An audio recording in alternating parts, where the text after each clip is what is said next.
Hey Stampers, it's Debbie with Stamp It with Debbie, and today I wanted to show you another Halloween project. We're only 10 weeks away from Halloween, and Halloween is one of my favorite times of the year. This is a little treat box. It has one of our new punches that will be out in the holiday catalog coming September 2nd, and inside there's just a little Hershey nugget, and I'm going to show you how to make that.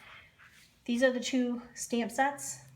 It's kind of a little sneak peek of what will be coming out for September 2nd. This is the Halloween stamp set, and there's a little scarecrow you could use for fall. And then also there is a Christmas stamp set with a gingerbread man, Eskimo, Santa Claus, a reindeer, and a little teddy bear. And they coordinate with this punch, so it makes it so much easier to just punch out your images.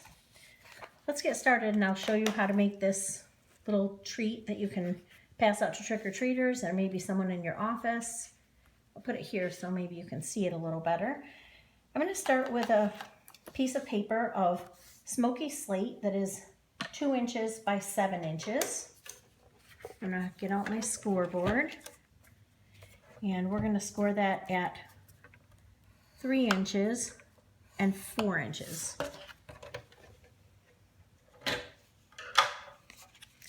And then just fold up on your score lines here. And then I have also pre-cut a piece of designer paper. This is also a sneak peek of one of the new Halloween night designer papers. It's two-sided. I'm going to use this side for today. And that is cut at 1 7/8 by 2 7/8. I'm just going to put a little snail adhesive on there. I'm going to set that aside for a minute. I have a piece of white paper, and I'm going to ink up my little skeleton here.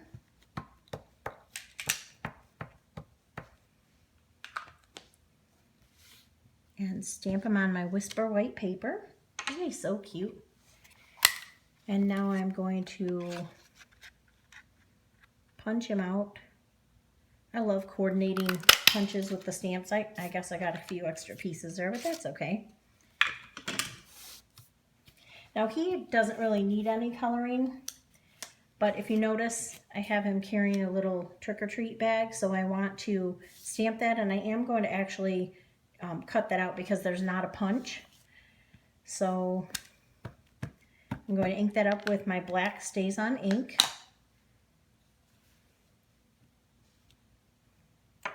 And then I'm going to just use a couple markers. I'm going to color my pumpkin in with pumpkin pie. And I'm color the sucker here in sweet sugar plum. Then there are some candy bars, and of course those need to be brown, so I'm coloring those in crumb cake. And I'm just going to quickly cut, and I don't usually cut right on the line.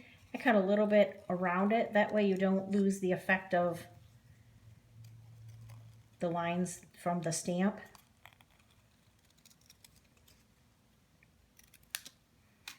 All right. And now it's pretty much time to assemble. I am going to use Fast Fuse for the nugget to hold that in a little tighter so it doesn't fall out. And then I'm going to use a few dimensionals on the back of my skeleton here just to pop them up off of the treat holder. And I'm going to put them down just a little low because if you notice on this one I have some of the new Halloween night twine. So I want to leave a little room for him to be able to have that above his head. And then I'm going to use a dimensional so that he can hold his trick-or-treat basket and get his little treats. And then I'm just taking the twine. It's an orange, and I'm sorry, I don't know which orange that is. I'm assuming it's pumpkin pie, but I forgot to look before I started. So I'm going to wrap this around.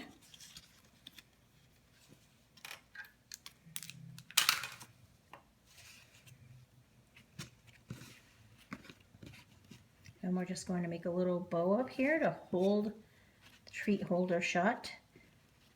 I suppose you could hook it together with a brad if you have it, or even tack a little bit of